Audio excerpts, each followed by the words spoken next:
Cabin Sports Radio. Here comes the siren. I want to go higher. Oh, my goodness.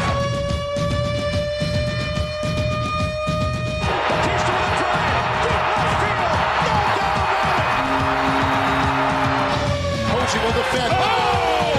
LeBron James with no regard for human life. Pass is intercepted at the goal line by Malcolm Butler. Unreal. Oh, baby, for sure. Cabin Sports Radio starts now. Oh, just a few things going on in the sports world tonight. MLB World Series begins tomorrow. NBA regular season begins tomorrow.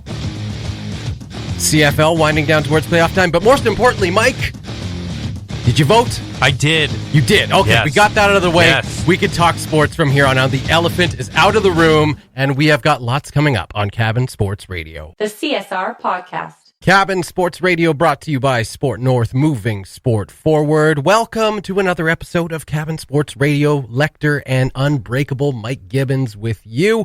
Lots going on in the NHL, the NBA, the NBA kicking off tomorrow. Lots going on tomorrow. That's right. MLB World Series kicking off tomorrow. Mike, we've talked about it before. This is one of the most exciting times in North American professional sports. And I think obviously the biggest thing going on right now, we already mentioned it, the World Series set to begin tomorrow night.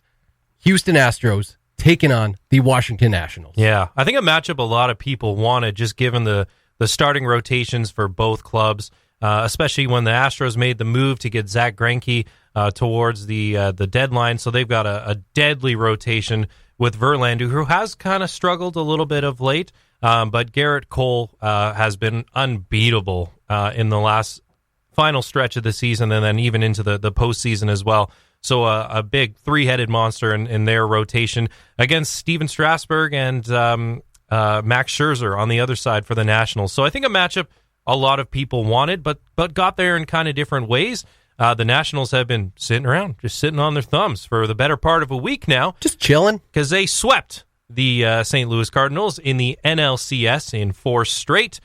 So they've been there for some time now. The Astros, however, got there in some pretty epic fashion, ousting the New York Yankees in 6 games in walk-off fashion. And it was the smallest guy in the park, Jose Altuve, 5'6", 160, 2-run dinger in the bottom of the 9th, 6-4 Astros to push them to their 3rd World Series, their 2nd in the last 3 years, and of course they won it all back in 2017. This will be the Nationals' first ever World Series appearance, which means there is now one team, one franchise who has never made it, and that would be the poor Seattle Mariners. Oh, yeah. Wow. Just a couple between the two paths to the World Series. One just a little more dramatic than the other. I just sent a message to a friend of Cabin Radio, Cabin Sports Radio, and of course MLB reporter with the Score, Tom Rubinski. Right. Sent him a message. Was like, this is really last minute because that's just kind of how I do things. Yeah. But any interest in coming on Cabin Sports Radio tonight and setting up the World Series? Understandably, he is very busy right now, so no time, but he will next show or perhaps the show after that. He is definitely going to join us to do a World Series wrap-up and look ahead to the MLB offseason, so very much looking forward to that. That's great.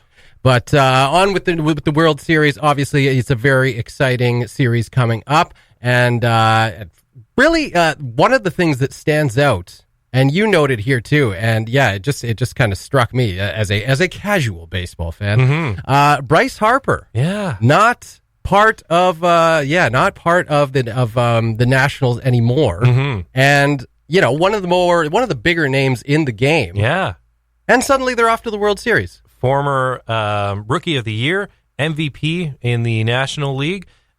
Definitely one of the players we would have touched on, probably brought in Mr. Rubinski last summer, in what was really a slow start to free agency, waiting for some of the bigger fish to fall. Manny Machado, Bryce Harper, were two of the names heavily involved throughout the offseason. And Bryce Harper, of course, left the Nationals, spent his whole career there up until that point to go to the Phillies. And I couldn't help but think, I found myself thinking about him a lot when the Nationals made this run and then clinched their first ever World Series appearance. What's going through his head right now? It's one of those, addition by subtraction type things. He probably doesn't feel that good. No, I can't imagine. No. And some, of course, reporters are going to put microphones under his mouth. And, oh, yeah. That doesn't slip by anyone else either. Yeah. But he said jealousy is not something he wants to have in his heart. So he does feel happy for the organization, and he's just trying to move on and make things happen in Philadelphia. I would suspect they'll be coming into this series, especially opening up the series in Houston, as pretty big underdogs, just because Houston has done it before 2 years ago.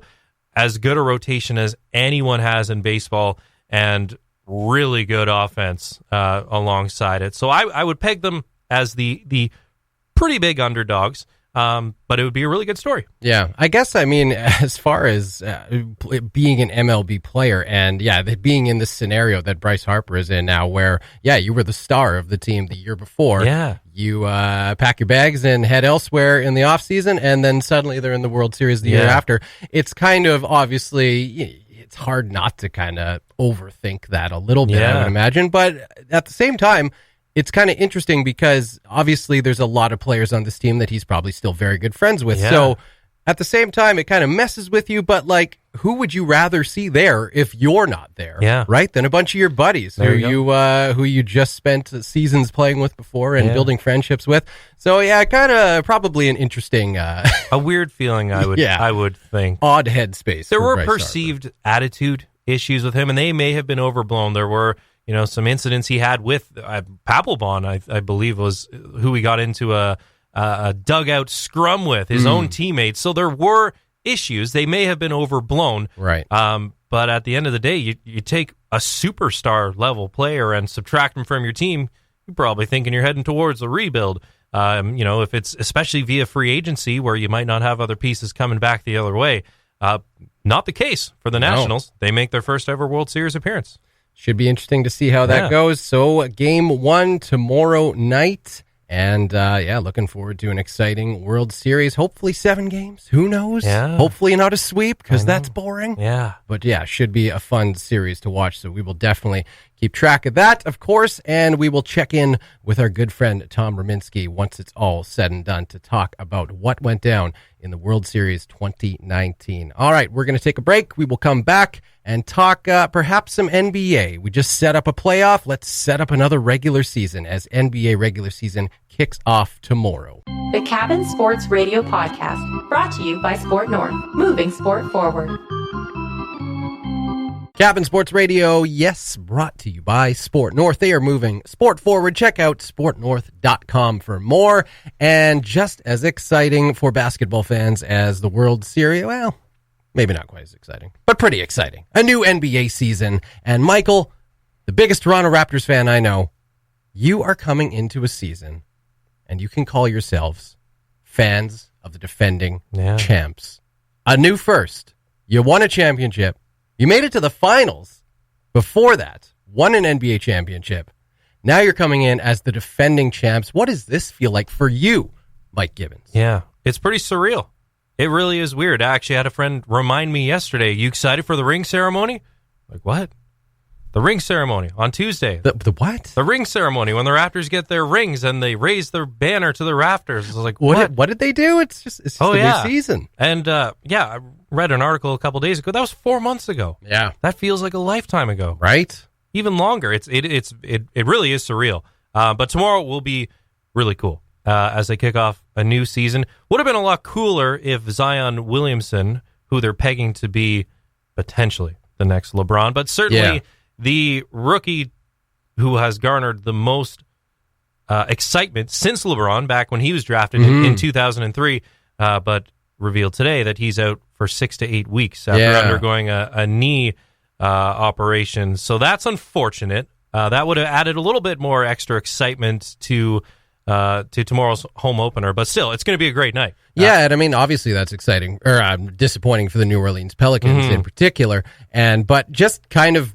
disappointing for the NBA as a whole. Yeah. Like, even, if you're a Toronto Raptors fan, you wanted a chance to see the first glimpse of this guy in regular season action. Absolutely. But, on the same night that, you celebrate your first ever title. It would have made for a very special night, but it's still going to be an incredible night, and one that will be celebrated for a long time. Yeah, so now that distraction's out of the way, we can just celebrate the Toronto Raptors. That's right.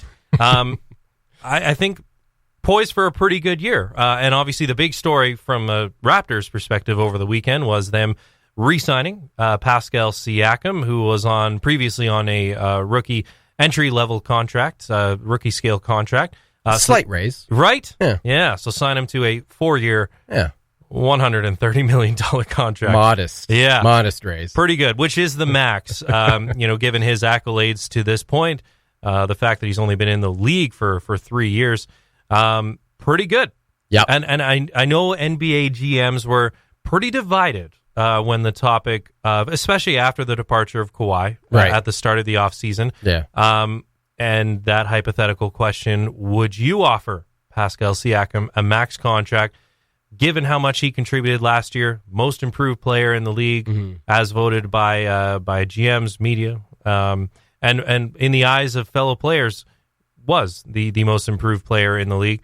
And now NBA champion. Right? So, but even still, there was some division amongst general managers of if he deserved it or not. But I mean, I think the path is pretty clear right now, and especially after we saw Kawhi leave. You're building your team around this guy, Fred VanVleet, OG Anunoby, who is healthy again. You're hoping to get a pretty good season out of him. Re-sign Kyle Lowry, so he's now in the mix for a season after this season as well, so you get some continuity there if they decide not to ship him and Marc Gasol and Serge Ibaka at the trade deadline if they're not going to be quite in the mix. Yeah. But like I said in previous shows, I still think they can take a crack at home court advantage for one of those top 4 seeds, but maybe more realistically in that 5th seed. But should still be a pretty good year. They're not quite getting the respect of our neighbors to the south in their sports media, but that's to be expected, right? Yeah, and highlighted in a Players Tribune article by Kyle Lowry, of course, the now undisputed leader, as if that was really in question before. But, the star is gone. It's back to Kyle Lowry leading the way without question. And he took exception to exactly that in a really interesting and well-written, very enjoyable read of a Players Tribune article that he wrote basically about that exact same thing. The question being, do you feel like people are giving you the respect you deserve as defending champs? Now coming in, especially now knowing that Kawhi Leonard is gone, how do you feel about what people are saying about you guys coming into this season? His response, very simple, hell no. But also, do I care? Nah, not really. Yeah. And I mean, that's pretty much the way you got to go in. I love that attitude. Yeah. Because what else are you going to do, right? Yep. And finishes it off by saying that's forever. Yeah. Like you're an NBA champion now. The Toronto Raptors, everyone on that roster from last year, the entire organization from the top to the bottom, they all got rings, or they're getting rings tomorrow night. And that is forever. Forget about the injuries that happened. They had some luck. They had some bounces go their way, quite literally. Yep. In that Philadelphia series, what was it? 5 bounces off the rim before going in. Exactly 5 in that one play. They had some bounces go their way, and then really unlucky on the Warriors' part. They had 2 very notable injuries. Yeah. If they were healthy, would things have ended up differently? Maybe. Probably. Yeah. But that's life. Yeah. The Warriors were on the fortuitous side of some other injury bounces in previous years. Yeah. Where they had key injuries on opposing teams and things lined up well for them. And that's life. But you can't, you got to play the same 5 people that are in front of you. That's not the Toronto Raptors' fault that anyone got injured along the way. And at the end of the day, you are NBA champions. And no one can take that away from you. They might disrespect you, and they already have. Yeah. Given who everyone is projecting to be in the mix next year. You're not hearing a whole lot of Raptors projections in there. Yeah. You're not hearing anything outside of Los Angeles. Right. Really. To be fair, it is going to be a really exciting time because the two best teams in the league are probably in the same city, in the same building, in Staples Center. And that is really cool. Yeah. Good for ratings. Right? That's for sure. The Clippers have always been sort of, the redheaded orphan stepchild, right, in the city of Los Angeles compared to the Los Angeles Lakers. Yeah. Just as good, right? Like they are probably the two best teams, not very deep, but certainly top-headed talent. Unquestionably the two best teams in the league. And then even in the East, you got the Bucks and the Sixers. So people are already writing off the Raptors. Yeah. And we knew this would happen. Yep. But that doesn't take away anything that happened last year. No, absolutely not. And Lowry kind of goes on to say that basically, you know what? We still got a good team. We got a really good team coming in here. And this is a team that has rallied together. Yeah, there's obviously a hole missing, but we're going to fill it and we're going to move forward. And, like what you were saying about, just like whatever, no matter what you want to say as to whether or not they got lucky, they had bounces go their way, they were really fortunate. Yes, and yes. But every team that does win has those things go their way. And they don't get kind of the respect that they deserve because of those. Right. And now it's kind of looked at kind of in hindsight with Kawhi Leonard gone, that it's like, well, you take away that one guy, you take away a couple injuries from the Golden State Warriors, and it probably doesn't happen that way. You can kind of relate it to now what you were saying just shortly ago about general managers being asked about Pascal Siakam. Would you sign him to a max deal? Mm-hmm. And you're going off the premise that this guy is coming off a great season, like you said, most improved. Pretty much a resounding answer that he was the most improved player in the NBA last year, certainly on the Toronto Raptors. And now he's getting paid for it. You're operating under that premise because of a guy who came in playing with one of the best players in the NBA, Kawhi Leonard. Yeah. But you know what? That's all you've got. Unfortunately, like, you can't project the future and say, hey, is this guy going to be as good without Kawhi? Maybe not. Yeah. But you know what? He showed strides when it counted. He made plays when it counted. He got fortunate. He had a really world-class player, several pretty great players to play with, but he made the best of it. Yeah. So what are you can't really take much away from the guy and just look at him individually. You are made better or worse by those players around you. Totally. So it's just another kind of example where around the league, looking at the Toronto Raptors, they're just not quite getting the respect that they potentially deserve. And you mentioned that he feels like he still has a good cast around him. Well, he does. I don't remember the exact figure, but your favorite term, load management. Mm-hmm. I think Kawhi missed 22 games last year. Yeah. I think the Raptors were something like 18-4 in those games. Now, they would have been on the, either the first end or the back end of a back-to-back. They might not have been against the strongest teams. But that's still a pretty darn good record, and you have literally everyone coming back, a healthy OG Anunoby, a full year of Marc Gasol, who they only acquired at the trade deadline, who is their defensive anchor. They'll have better wing depth with OG healthy, and they got some new pieces in Stanley Johnson and Rondae Hollis-Jefferson, who Nick Nurse has already called out in training camp, in preseason, because he wants them to play at the same level that they want their players to play at as the defending champions. So that core is still there. That nucleus is still there. And then finally, just going back to the whole respect element, they beat the Orlando Magic. They beat a healthy Philadelphia 76ers, probably the most talented team in the Eastern Conference. They beat the best regular season team in the NBA in the Milwaukee Bucks with the reigning MVP on it.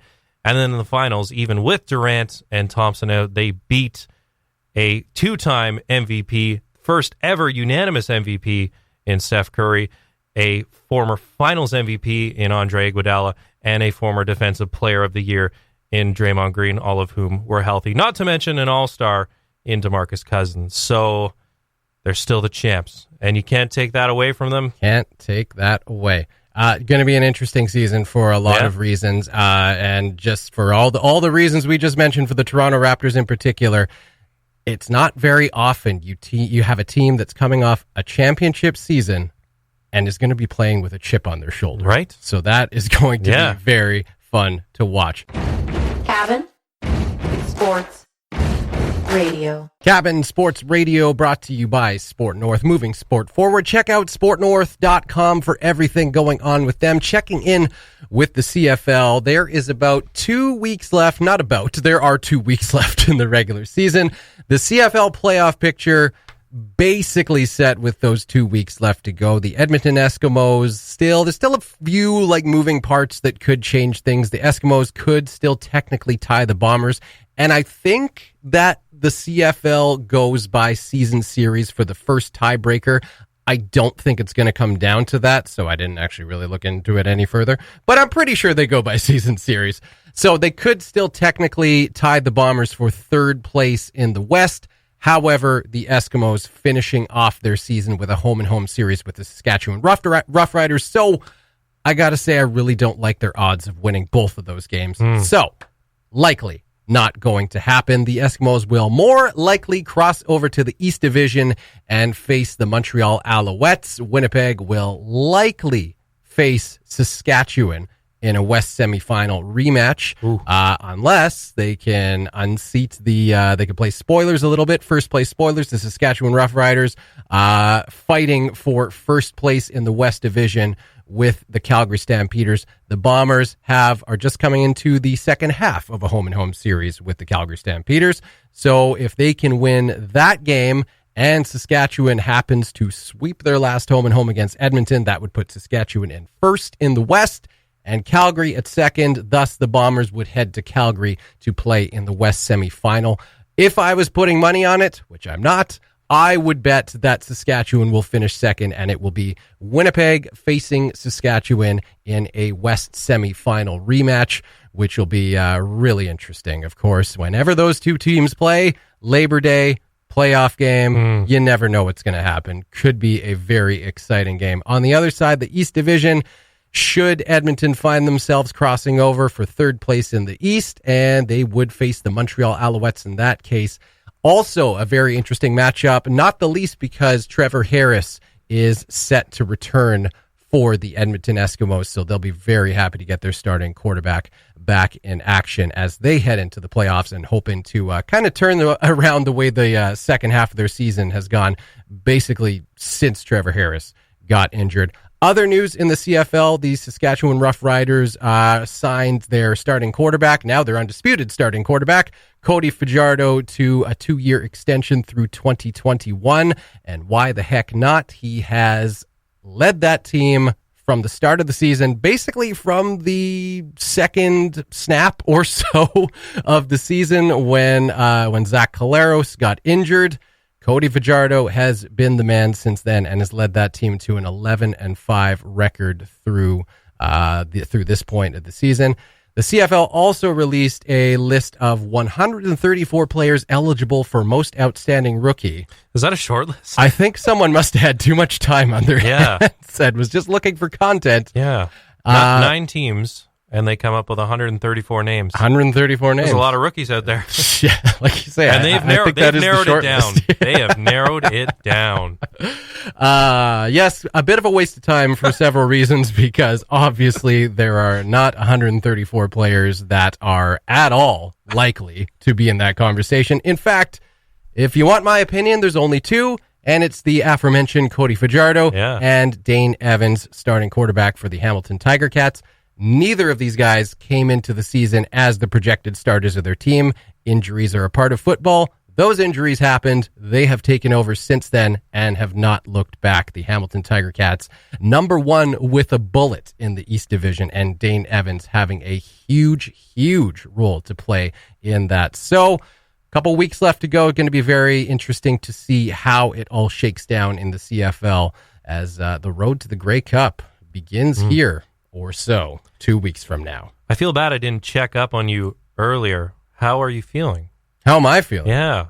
About my Bombers? They've slidden down a little bit. Yeah, they've slid down. That's the nice thing about clinching a playoff spot weeks before things start to look gloomy. You can kind of figure things out. But now the Bombers are in a kind of an interesting position themselves. Obviously, several weeks ago, the outlook of this team changed drastically when it was announced that, of course, Matt Nichols Yeah. was out of commission for the rest of the season, getting a season-ending shoulder surgery done, and that it was Chris Streveler or bust. Although this is with Chris Streveler leading the helm for the Winnipeg Blue Bombers, if nothing else, has resulted in, I think, one of the best nicknames in pro sports, which is Streveler the Leveler. Oh, that's good. Isn't that good? That's good. And the way the guy plays, I mean, the last game against Calgary, he started to show some signs that he was starting to break down not exactly a conventional quarterbacking style. He likes to get in there. He likes to lower his pads and bash and crash like you would see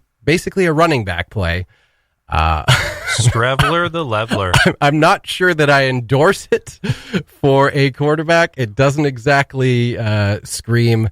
You got some longevity coming in that career, but you know what? You got to admire the guy. He has guts to spare. That is for sure. So it'll be interesting. That they made a pretty smart move. I think really a move they had to make a couple of weeks ago. They made a trade. I think it was a 4th round draft pick for Zach Collaros, who was just kind of hanging out with the Toronto Argonauts. Yep. You know, veteran quarterback in the CFL, just hadn't taken a snap since he got traded. He is healthy now. He was out for, of course, most of the season with a concussion. He has been cleared to play now, has yet to take a snap for the Winnipeg Blue Bombers, and I think they're going basically with the thought now that Chris Streveler's our guy. Yep. You know, we're going to give him every opportunity to win, but in case he is showing that he can't get the job done or happens to get injured because of the way he plays, we've got an experienced guy who we think can step in and keep this team at least competitive. Totally. So I thought that was a smart move. That it was a move really that they had to make. They couldn't leave it up to basically a rookie starting quarterback with a guy who had never taken a snap before this past week behind him and think you got a legitimate shot. And this is a team that came into this CFL season, you know, as a legit contender. This was, last year, I think, was a window year for the Bombers as well. They came in, at least to the season, thinking that. They came into this season thinking very much the same. And I would say probably came in thinking that even stronger because they made some moves in the offseason. They locked up Adam Bighill, their starting middle linebacker. So I think this was a team that once again was thinking, hey, you know, we have as legit a shot to win as anyone else. Mm-hmm. And it's tough to just, you know, injuries happen, of course, like we said, but when you think you got a team that can make some noise and one piece is removed, you can't just kind of slide in and see what happens. So I think that was basically what they were thinking. We got to do something to add a little bit of insurance to this team. You know, it's not an ideal scenario. It's not going to become an ideal scenario just because we add Zach Collaros, but I think it was something that they had to do, and they went out and they got it done. So good on Kyle Walters and Wade Miller and the upper management there for making a move. I wouldn't say I'm confident, but you know, I'm really interested to see what this team can do. Like you say, Chris Streveler, I don't know exactly what his health is right now after this past week with Calgary, but he's absolutely as tough as they come. So if he can walk. If he can make it from his car to the stadium, that's right. I think you're going to get everything that he can give you. So yeah, it's interesting. I'm really looking forward to this playoff season and just seeing how it all shakes down. But yeah, we will check in, of course, with that a few times now as the postseason is just around the corner in the CFL. Taking a look at the NHL, however. Lots going on there as we are through about the first 10 games for most teams, which is always an interesting time to take a look back, see where the standings are at. There's always teams that break out. There's always teams that come out with a bit of a slumping start. Yeah. The Edmonton Oilers, usually the latter of those two options, not this season. Yeah. They have come out on fire. They are 7-1-1. And one of only 3 teams in the NHL that has hit the 7-win mark in their first 10 games of the season before playing their first 10 games of the season. The other two are Buffalo and Colorado. And just as we predicted, right? Yes. Edmonton and Buffalo atop the NHL standings. Who didn't see that coming? I think James Neal, who is tied with David Pastrnak, who you may know. He can score goals. I've heard of him, he's a terrorizing player. Oh, yeah. Atop the NHL stats right now for goals scored with 9. I think I took him 14th in the 14th round out of 16 nice for my fan. Yeah, and I even made fun of myself a little bit. I'm going off the board with this one. Yeah. And plucked James Neal.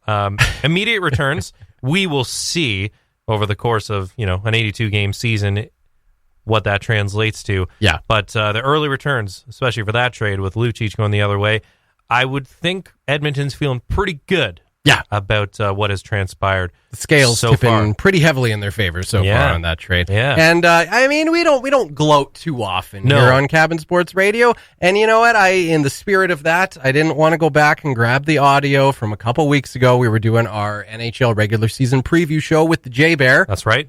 And we readdressed the whole James Neal situation because, of course, last year on our regular season preview show, yours truly predicted James Neal was going to have a big year. 7 goals. With the Calgary Flames.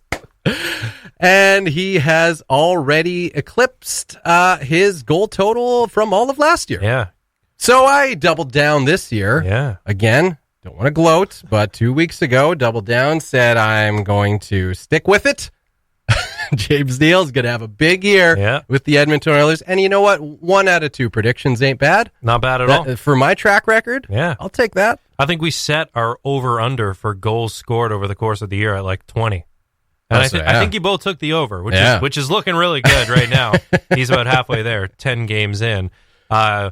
Eclipsed the halfway mark of what he scored last year in one game when he scored 4. And he had 7 on the whole year last year. So playing alongside someone of Connor McDavid's skill. It must feel nice to be James Neal right now. Who is a natural goal scorer and had a good training camp with the team, a good preseason, and obviously out of the gate having a really good year. Nuge playing well, and then Draisaitl and Connor McDavid are on another level. Yep, haven't stopped since last year. One of the interesting things is that, we mentioned Buffalo and Colorado also with 7 wins before they've played their first 10 games of the season. Now, Buffalo and Colorado had hot starts last year, as you may recall. Buffalo really cooled off, basically fell off a cliff and ended up missing the playoffs. Colorado cooled, but they were able to hang around and they made the playoffs, and then of course knocked Calgary out in the first round. Yeah, they really suddenly woke up again in the postseason. But so we've got 2 teams here that showed last year that, hey, maybe there's something there. Yeah, one that again cooled off but didn't fall off the cliff like the other. Edmonton Oilers were not in that same camp last year, but here they are. 7-1-1, and we mentioned Connor McDavid, Leon Draisaitl, James Neal. There are several big reasons for this team doing as well as it is out the gate. Also, another big one being goaltending. Mikko Koskinen, 4-0 in his first 4 games, 221 goals against average, 934 save percentage. Not to be outdone. Pretty good. 37-year-old Mike Smith. 3-1-1, 198 goals against average, 930 save percentage, and already got his first shutout of the season. That is pretty darn good. Yeah. Even last night against your Jets, a shootout. 1-0. It was a 1-0 loss, but still. I think, and so pundits are already asking. I think you should get credit for a shutout in that case. I was actually going to ask if that won, but was it Koskinen who started last night? I can't actually recall. Maybe I think it was Smith. I think it was Smith. Yeah. I was going to ask actually if that one shutout was for last night. You would think, you play 60 minutes of hockey plus another 5, and then you go into a shootout where everyone has a break. That's not fair. Anyways, we'll talk to Gary Bettman about that. But so pundits are already asking, are the Edmonton Oilers for real? And there is a benchmark in the regular season. I want to say it's like 15 games or something like that, where after that point, if you're in the playoff picture, chances are, come April, you will still be in the playoff picture. So it is important. I think it's like 20, like 15 to 20, basically in that window there. Yeah, the odds are that if you're in the playoff picture there, you are going to make the playoffs. If you are not, then you're probably just kind of waffle from that point on. Yeah, unless you're the St. Louis Blues. Unless you're the St. Louis and Blues. you're in last place. Right. And you just defy all the odds. New Year's Eve, and then go on an epic tear and win the Stanley Cup. I remember last year, too, we talked about the Buffalo Sabres because they went, didn't they go on like an 10 or 11 game win streak? I think the Flyers might have also had a run, too. And we asked the same question, is this a mirage? Like, is this what we're going to see from this team now? I'm happy for them that they came out of the gates strong, and they do have a lot of really good pieces. Obviously, Eichel, who has come out really strong, Rasmus Dahlin, Middlestat, Okposo, Skinner. Like, they've got some really good pieces. Yep. Carter Hutton, I think, was just named the NHL's third star of the week. And just set a Buffalo Sabres record the other night, a franchise record with a 47-save shutout. Yeah. Yeah, so they are firing on absolutely all cylinders. And one actually really impressive thing about this is the whole time, since before the season even started, they've had a bit of an off-ice distraction with Rasmus Ristolainen, one of their top-tier defensemen who, during the offseason leading up to the regular season, it was rumored that he was looking for a trade. That's right. He made a couple comments that were kind of like, not saying I want to get traded or that I think I'm going to get traded, but hey, we'll see where I wind up. I'll be in someone's training camp, something to that effect. And just, I think last week made it official that he was demanding a trade from the Buffalo Sabres. Still nothing has happened right now. And I mean, the Sabres, the team themselves, are in a bit of a position of power right now because it's like, hey, if we're not winning and you are a complete off-ice distraction, then there's probably a little bit more urgency to get a deal figured out and get him out of there and, so you can have a fresh start. But if they're winning in spite of this off-ice distraction, then hey, let's just let our options kind of roll in and see what we want to do. But for that reason and more, it's really impressive what we're seeing out of the Buffalo Sabres. Now, again, we've got another about 10 games or so to see if they're for real. Yeah. But you would have to think this is a team that you would think that their memories aren't so short that they don't remember the start they had last year. So you got to think that this is a team that has that very fresh in their memory and are going to be playing probably even a little bit harder when you get past that 20-game mark just to make sure that doesn't happen again. The Colorado Avalanche, of course, the other team we were talking about there with our old pal from the Toronto Maple Leafs, Nazem Kadri, having a nice start to the season fitting in nicely there in Colorado. And it's rare that you see, every time there's a big trade that happens in the NHL or any professional sport, there's always the breakdown between the two. You always try and decide who won the trade and who lost the trade. Right now, Kadri's playing well for Colorado. Tyson Barrie and Alexander Kerfoot are fitting in nicely in Toronto. Definitely.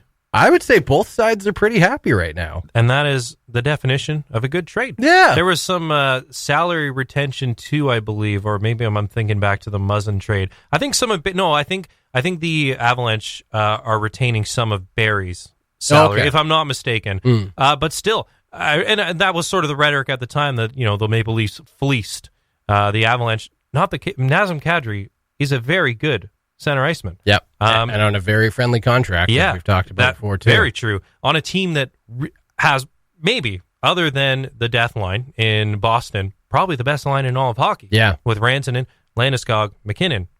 And now they get that secondary scoring. So I agree. I think that's a trade that works out for both sides. The Leafs get a puck-moving defenseman, which is something they want. They can put him with Morgan Riley or Jake Muzzin. So it's a trade that I think really worked out for both sides. They, in my mind, Colorado are legit contenders. After a pretty good run last year, shore things up a little bit more this year. They're going to be very good for years to come, especially after re-signing Rantanen. I think McKinnon's up in a year or two, so they'll need to figure out something there.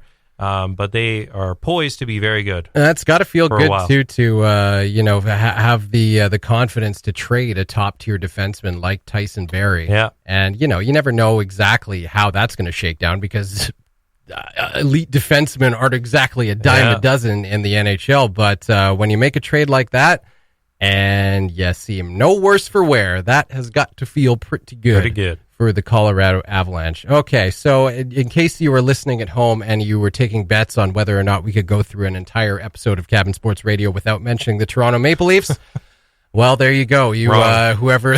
We did it. You were wrong. We did it. We just snuck it in there last minute. So there you go. You can collect your winnings from your buddy, and we will talk to you again next week. We are going to get out of here because, of course, Cabin Radio's federal election coverage is standing by, set to go shortly. But before we go, we're going to take one more break and then put a little ode together of a rivalry that has been bubbling over the last few seasons in the NHL. Just had its latest chapter this past Saturday night as the LA Kings took on the Calgary Flames. LA taking the game 4-1, but of course, two old friends had to reunite towards the end of the game. Matthew Tkachuk, Drew Doughty. It is becoming a rivalry for the ages, and we send it off next on Cabin Sports Radio. The CSR Podcast. And there is the elbow right to the head. Here comes Doughty. Yep, and there's the left elbow right into the chin by Tkachuk. Drew Doughty does not like you. This is a rivalry that goes back to March of 17 when you gave him an elbow. And as recently as March of last season, 2 years later, Doughty said he had no respect for you, would never talk to you off the ice. How thick is your skin when it comes to Drew Doughty's harsh thoughts on you? Goes right in one ear, out the other. I'm really looking forward to Tuesday's game. All right. But has it ever crossed your mind that maybe you should show a Norris Trophy winner and a Stanley Cup champion more respect? I showed Gio respect. He's a Norris Trophy winner. Why hasn't it been squashed between the two of you? And it could have easily been if one of you guys even complimented each other, but that's not. It seems like that's not going to happen. Well, I think we both know who the better player is, so if he wants to compliment me first, then I'll give him one back. Deep in his own zone. Back to Drew Doughty. Skates across the line. He gets rocked in center ice with a big hit by Matthew Tkachuk, and that'll draw a reaction. Andreoff goes after Tkachuk. Wow. Matthew Tkachuk just drilled Drew Doughty at center ice with an open ice hit. Yeah, he's a good player, and he's had a good career, so yeah, he's a good player. I don't know, our rivalry's not as close as this team compared to other teams. I think most of it is just because we've been up and going out for any type of thing. That's why the rivalry kind of started. We've never really had a playoff series against this team. We've never really had any big games against this team. So, I think the rivalry just kind of started. Doughty. After Doughty had just missed the game, Malak, and Doughty gives Tkachuk a slash, and they exchange pleasantries. Didn't see much of this between them tonight, but first bit of on-ice animosity between Matthew Tkachuk and Drew Doughty. Matthew's a guy who's one of the most competitive guys I know, so he'll do anything to win, and I know everybody on this team loves him, so I'm not sure where the quote came from, but everybody has their own opinion, and you know you're doing something right when you're the opposing team's getting angry at you, so Matthew's doing a pretty good job with that. Picked up by Tkachuk, and he gets taken out, and a good check by Drew Doughty, who goes low on Tkachuk, and this is the first of Doughty and Tkachuk of any significance we've seen, and it's a giant dog pile. Guys have been pretty quiet tonight in terms of playing against each other, but it erupts here in the third period in a game that's out of reach. Doughty recognizes it's Matthew Tkachuk coming up the left side, and he just times this hit perfectly, and look at the smile on his face. I mean, he could feel this moment happening the entire way up the neutral zone. He knew exactly who it was. Giordano looked like a fullback running the short yardage offense there, going up over top into the end zone. Yeah. It doesn't really surprise me, doesn't not surprise me. It's just another day, and we'll sleep like a baby tonight.